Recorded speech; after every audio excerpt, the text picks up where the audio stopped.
About Mercury. That is, a philosophical, natural, and well-founded conversation between Mercury, an alchemist, and nature, in which the properties of the philosophical Mercury are very clearly and brightly revealed. Written for a trusted friend of the chemical muses by the author, who says, "Thus, make wise things." Conversations of Mercury, an alchemist, and nature. Once upon a time, the alchemists gathered and held council on how to create and prepare the Philosopher's Stone. They decided that each should give their opinion by vote. This gathering took place under the open sky, in a meadow, on a bright and clear day. Many agreed that Mercury was the primary matter of the stone, while others argued for sulfur, and still others for something else. However, the greatest number favored Mercury, particularly based on the sayings of the philosophers, since they considered it the true first matter, not only for the Philosopher's Stone but also for metals in general. For the philosophers proclaim, "Our Mercury," etc. As they debated among themselves through various experiments, each eagerly and joyfully awaiting the final decision, there suddenly arose a tremendous storm, with raging winds, torrential rain, and an unheard-of tempest. This violent storm scattered the assembly into different provinces, each alchemist sent off separately, without a conclusion. Yet, each one imagined for themselves what the outcome of the dispute should have been. Therefore, each alchemist resumed his work as before, one seeking the Philosopher's Stone in this way, another in that. And so it has continued without end until now. However, one of them, who still remembered the debate and was convinced that the stone of the philosophers must necessarily be sought in Mercury, said to himself, "Even though no conclusion was reached, I will nevertheless work with Mercury, and I will determine the conclusion myself once the blessed stone is created." For he was a man who was accustomed to speaking with himself, as alchemists often do. Thus, he began to read philosophical books and came across the book of Alchemist, which deals with Mercury. In this way, the alchemist became a philosopher, yet still without a final conclusion. He took Mercury and began his work, placed it in a glass vessel, and applied fire to it. But Mercury, as is its nature, evaporated. The poor alchemist, ignorant of nature's ways, became enraged and struck his wife, exclaiming, "No one but you could have done this, you must have taken the mercury from the glass." His wife, weeping, protested her innocence and silently thought to herself, "You'll make nothing but filth out of this." The alchemist once again took mercury and placed it back into the vessel. To prevent his wife from taking it, he secured the container carefully. However, as was its nature, the mercury evaporated once more. Remembering that the first matter of the stone must be volatile, the alchemist rejoiced greatly and became fully convinced that he could no longer fail, now that he had obtained this material.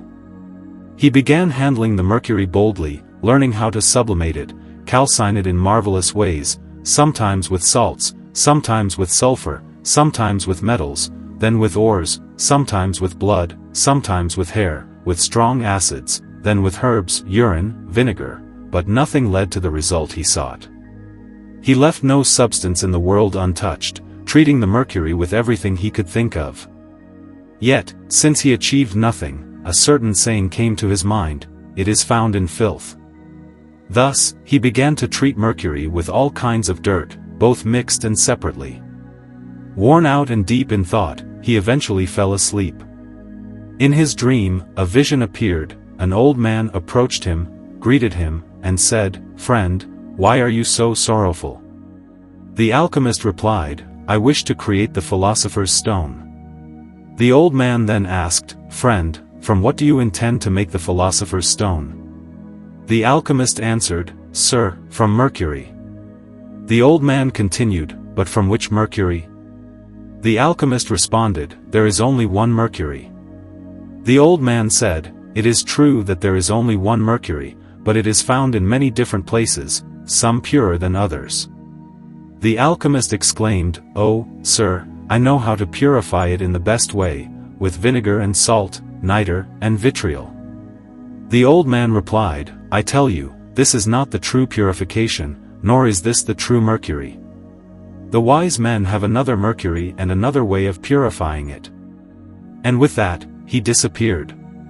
When the alchemist awoke from his sleep, he pondered what this vision could mean. He wondered what this Mercury of the philosophers might be, but he could think of nothing other than his usual, common Mercury. Yet, he wished he could have spoken with the old man longer. Nevertheless, he continued his work diligently, first using the dung of animals and boys, and later, he even began working with his own excrement. Every day, he returned to the place where he had seen the vision, hoping to speak to the old man again. At times, he pretended to sleep, lying with closed eyes, waiting for the old man to reappear. When the old man did not return, the alchemist assumed he was afraid and did not believe he was truly asleep. So, he swore aloud, "My old master, do not be afraid. I am truly asleep. If you do not believe me, just look at my eyes." Thus, after so much labor and the waste of all his wealth, the poor alchemist fell into madness, constantly thinking of the old man. From this overwhelming obsession, a phantasm appeared to him in his sleep, taking the form of the old man. The apparition spoke. "Do not despair, my friend. Your Mercury and your matter are good. But if he does not obey you, then summon him, so that he will not flee. After all, people charm snakes, why not Mercury?" And with that, the old man prepared to leave. But the alchemist pleaded, crying out, "Master, wait." His own shouting startled him awake, yet not without a small sense of hope. Afterward, the alchemist took a vessel full of mercury and began to conjure it in a marvelous way, just as his dream had taught him. Remembering the words of the old man, who had said, "Snakes are charmed, and Mercury is depicted with snakes," he thought he must surely conjure it in the same way as a snake. So, he took the vessel with Mercury and began to speak, "Ux, Ostaz," and wherever the name of a snake was supposed to be, he replaced it with the name of Mercury, saying, "And you, Mercury, you most cunning beast," and so on. At these words, Mercury began to laugh and spoke to the alchemist, saying, "What do you want? Why do you trouble me, my lord alchemist?" The alchemist, astonished, replied, "Oh ho! Now you call me Lord when I seize you alive. Now I have found a bridle for you, just wait, you will soon dance to my tune." He then boldly addressed Mercury, almost in anger. "Are you not the Mercury of the philosophers?" Mercury, as if frightened, responded, "My lord, I am Mercury." The alchemist pressed on. "Why have you refused to obey me? Why have you not allowed me to make you fixed?" Mercury pleaded. "Oh, most excellent lord, I beg you, have mercy on me, a poor wretch. I did not know that you were such a great philosopher."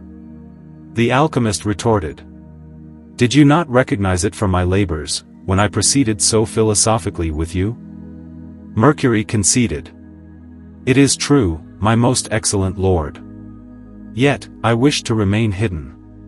But alas, I see now that I can no longer conceal myself from my most excellent master. Alchemist, do you now recognize me as a philosopher?" Mercury, "As a very great one, my lord. I see that your most excellent lordship is the most sublime philosopher of all." Alchemist, rejoicing in his heart, says, "Now I have surely found what I have been seeking." Then, addressing Mercury again in a fearsome voice, he says, "Aha! Now you must obey me, or things will not go well for you." Mercury, "Very gladly, my lord, if only I could, for I am very weak."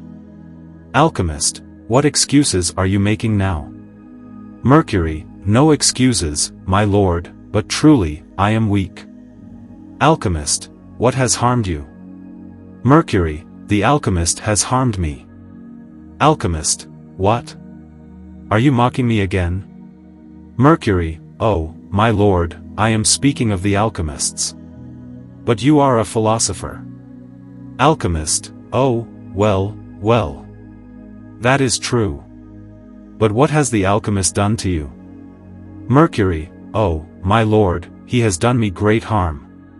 He has mixed me, poor as I am, with all sorts of contrary things, so that I cannot regain my strength and am nearly dead. I have been tormented almost to death. Alchemist, oh! You well deserve it, since you are so disobedient. Mercury, I have never been disobedient to a philosopher, but by my nature, I mock fools. Alchemist, and what do you think of me? Mercury, oh, Lord! You are a great man, the greatest philosopher of all. With your greatness, you surpass Hermes himself. Alchemist, indeed, it is so. I am a learned man. But I will not praise myself, though my wife tells me that I am a learned philosopher. She has recognized it in me. Mercury, I believe it easily. For such must be the philosophers, who, from too much wisdom and labor, turn into fools. Alchemist, well then, tell me, what should I do with you? How must I make from you the Philosopher's Stone? Mercury, oh, my lord philosopher, that I do not know. Mercury, you are a philosopher, I am a servant of the philosophers. Whatever they wish to make of me, they make, I obey them as much as I can. Alchemist, you must tell me how I should proceed with you and whether I can make the Philosopher's Stone from you. Mercury, if you know, you will make it, but if you do not know, you will make nothing. You will learn nothing from me if you do not already know, my lord philosopher. Alchemist, you speak to me as if I were a simpleton. Perhaps you do not know that I have worked for great princes and was a philosopher in their service? Mercury, oh, I believe that quite easily, my lord. For I know it best, indeed, I still reek from the mixture of that work. Alchemist, tell me, then, are you the Mercury of the philosophers? Mercury, I am Mercury, but whether I am the philosopherum, that you must determine. Alchemist, tell me only, are you the true Mercury, or is there another? Mercury, I am Mercury, but there is another as well. And with that, he vanished.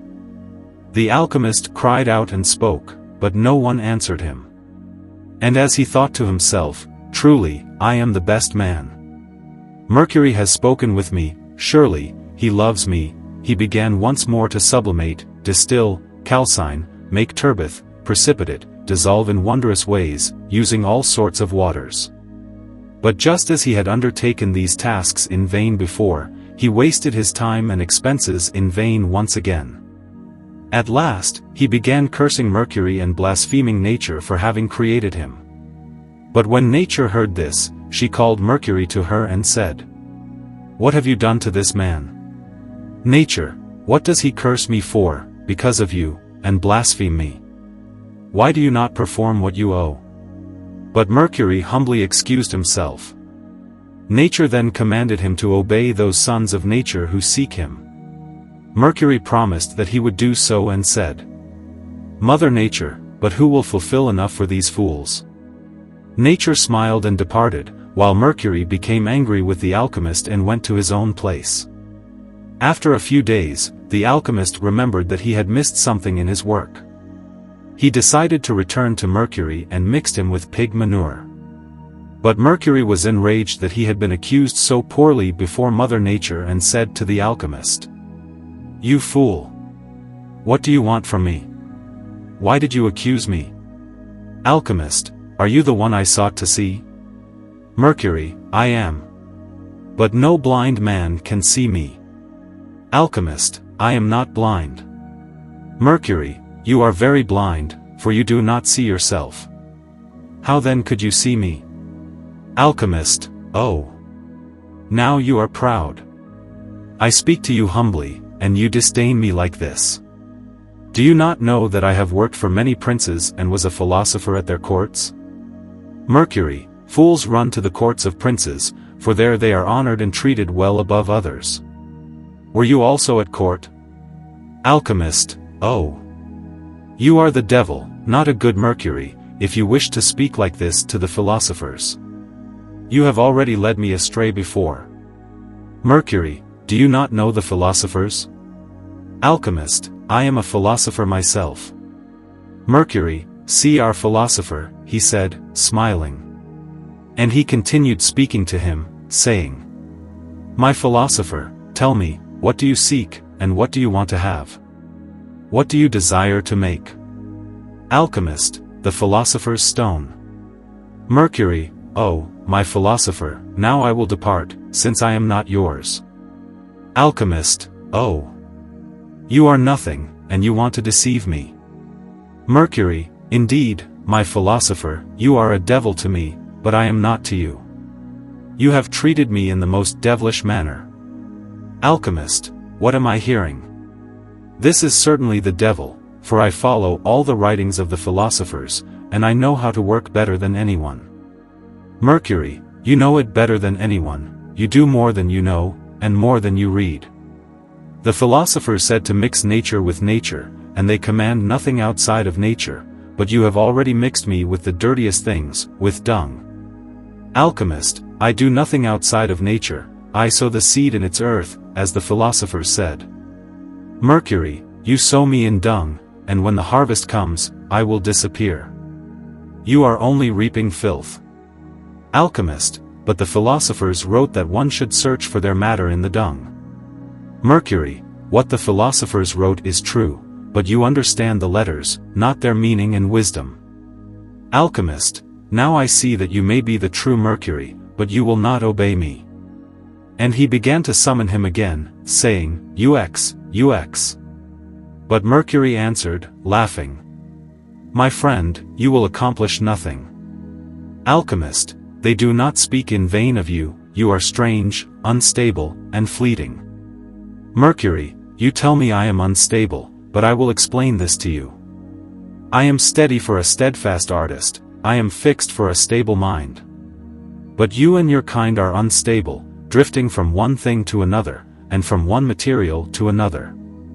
Alchemist, "Tell me, then, are you the same Mercury of whom the philosophers have written, saying that with sulfur and salt, you are the beginning of all things?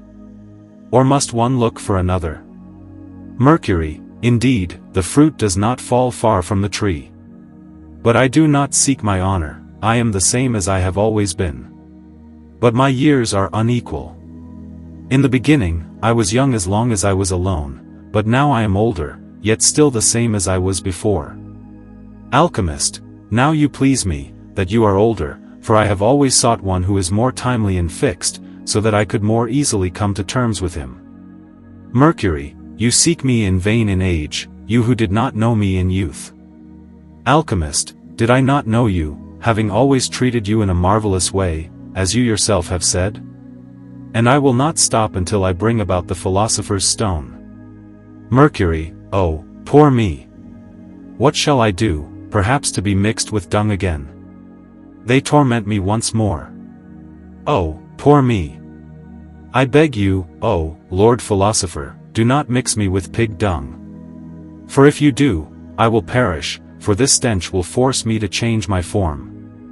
And what do you want me to do further? Am I not already tormented enough? Do I not obey you? Do I not mix with whatever you wish? Am I not a sublimate? Am I not a precipitate? Am I not a turbith? Am I not an amalgam? Am I not a jack of all trades? What more do you want from me now? My body has already been scourged and spat upon so much that a stone could have mercy on me. From me, you have milk, from me, you have flesh, from me, butter, from me, oil, from me, water. And what other metals and minerals could do this, what I alone can do, and there is no mercy for me. Oh, poor me! Alchemist, oh ho!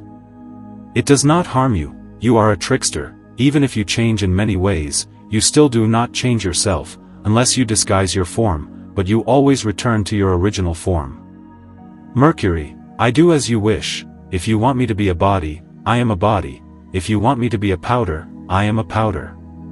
I do not know how I should humble myself further, except to become powder and nothing. Alchemist, then tell me, who are you at your core? And so I will no longer torment you. Mercury, now I am forced to speak with you from the bottom, if you wish, you can understand me. You see my form, it is not necessary for me to speak of it, but when you ask me about my core, My core is the most fixed, immortal, and penetrating heart, in it is the rest of my master. I, however, am the way and the runner, the foreigner and the native. I am the most loyal to all my helpers. I do not forsake those who accompany me. I remain with them, I come with them. I am an immortal body, I die if I am killed, but before the judgment, in front of a wise master, I rise again. Alchemist, then, are you the Philosopher's Stone? Mercury, my mother is like this. From her, something is born through art, but my brother, who lives in the castle, has what the philosopher desires in his will. Alchemist, are you not old? Mercury, my mother bore me, but I am older than the mother. Alchemist, what devil can understand you, since you do not answer my question and always speak in parables? Tell me, are you the Fontina that Bernhardus Comes Trevisanus wrote about? Mercury, I am not the Fontina, but I am a water, the Fontina surrounded me. Alchemist, will not the gold be dissolved in you because you are water? Mercury, what is with me, I love, like a friend, and what is born with me, I nourish, and what is naked, I cover with my wings. Alchemist, I see that it is impossible to speak with you. You ask about other things, and from other things you speak to me. If you do not wish to answer properly, I shall surely return to work with you. Mercury, oh, my lord! I beg you, be merciful to me, now I will gladly tell you what I know. Alchemist, tell me then, do you fear fire? Mercury, I am fire itself. Alchemist, and why do you still flee from fire? Mercury, my spirit loves the spirit of fire, and one clothes the other wherever it can. Alchemist, and where do you usually go when you rise with the fire? Mercury, know this, every stranger always seeks his homeland, and when he arrives where he left from, he rests, and always returns wiser than when he departed. Alchemist, will you not return one day? Mercury, I will return, but in another form. Alchemist, I do not understand what this is, nor anything about the fire. Mercury, if someone knows the fire of my heart, he has seen that fire, the proper warmth, is my food, and the longer the spirit of my heart feeds the fire, the fatter it becomes, whose death is thereafter the life of all things that are always in this kingdom, wherever I am. Alchemist, are you not great? Mercury, you have an example in me. From 1,000 drops, I become one, from one, I give many thousand drops. And just as my body is before your eyes, when you know how to play with me, you can divide me as much as you want, and I will still be one. What then should the spirit, my heart, do inwardly, which always brings forth thousands from the smallest part? Alchemist, and what must I do with you to make you thus? Mercury, I am a fire inwardly, fire is my food, but the life of fire is air. Without air, the fire will be extinguished, the fire surpasses the air, therefore I do not rest, nor can raw air pull me together. Add air to air so that they both become one, and hold the weight, unite them with dry fire, and give them time to preserve. Alchemist, what will happen afterward? Mercury, the excess will be removed, the remainder should be burned with fire, place it in water, boil it, then give the boiled substance to the sick as medicine. Alchemist, you tell me nothing of my questions, I see that you only wish to deceive me with parables. Alchemist, calling out, woman! Bring me pig manure. I will treat this Mercury in a new way until he tells me how the Philosopher's Stone is to be made from him. When Mercury heard this, he began to complain about the alchemist, and he went to Mother Nature, accusing the ungrateful worker. Nature believed her son, Mercury, who is trustworthy, and thus angrily came to the alchemist and called out to him. Nature, holla! Where are you? Alchemist, who is there calling me? Nature, you fool! How are you treating my son? Why are you doing him so much harm? Why are you torturing him, when he wants to do good for you, if only you would understand? Alchemist, who is insulting me? A man and philosopher like me? Nature, oh, you fool, who is full of pride, and a filth of philosophers. I know the philosophers and all the wise ones, whom I love, for they love me too, and do everything to please me, and where I cannot go, they help me. But you alchemists, of whom you are one, do everything against me, without my knowledge and permission, even all manner of harm, and that is why you will meet your own ruin. You think you treat my sons well, but you achieve nothing, and when you look at it properly, you do not treat them, but they treat you, for you still do not know how to make anything of them, but they make fools of you whenever they wish. Alchemist, it is not true. I am also a philosopher and know how to work. I have not been with a prince, and was a philosopher with them, which my wife also knows, and I now have a written book that was hidden for several hundred years in a certain wall. Now I will certainly know how to make the Philosopher's Stone, and even these days, it was revealed to me in a dream. Oh! I have true dreams, you know it, wife. Nature, you will do it just as your colleagues do, who at first know everything and think they know it, but in the end, it is nothing. Alchemist, however, others usually make it from you, when you are the true nature. Nature, that is true, but only those who have truly known me, and they are few. But whoever knows me does not torment my sons nor hinder me, rather, they follow my will, increase my wealth, and heal the bodies of my sons. Alchemist, but I do so. Nature, you do me all kinds of harm and proceed against my will with my sons. Where you should bring life, you kill, where you should fix, you sublimate, where you should calcine, you distill, especially my most obedient son, Mercury, whom you torment with so many corrosive waters and toxic things. Alchemist, well, I will proceed gently with him, through digestion alone. Nature, fine, if you know how, if not, you will harm not him, but yourself, and at your own expense, for it matters little to him. He mixes with manure just as he does with noble stone, he is always good, and the manure does not diminish him, even when he is thrown into it, when he is washed, he is still the same noble stone that he was before. Alchemist, but I would like to know how to make the Philosopher's Stone. Nature, therefore, do not treat my son in this way. Know that I have many sons and daughters, and I help those who seek me, when they are worthy. Nature, you should know that I only have one such son, who is one of 7, and the first, he is everything in all, who was only one, nothing is, and whose number is complete. In him are the 4 elements, yet he is no element. He is a spirit, yet has a body. He is a man, and yet represents the place of a woman. He is a boy, and carries male weapons. He is an animal and has wings like a bird. He is a poison, yet heals leprosy. He is life, yet kills all. He is a king, but another possesses his kingdom. He flees with fire, yet fire is made from him. He is water, yet does not wet. He is earth, yet is sown. He is air, yet lives in water. Alchemist, now I see that I know nothing, but I must not say it, for I would lose my good reputation, and my neighbor would no longer help me if he knew that I knew nothing. Yet I will say that I certainly know it, otherwise no one will give me bread, for many of them hope for many goods from me. Nature, and if you drag it out, what will happen next? Meanwhile, your neighbors will want to get their expenses back from you. Alchemist, I will feed them all with hope as long as I can. Nature, and finally, what then? Alchemist, I will quietly try different works, and if it succeeds, I will pay. If not, I will go to another country and do the same there. Nature, what will happen next? Alchemist, ha, ha, ha.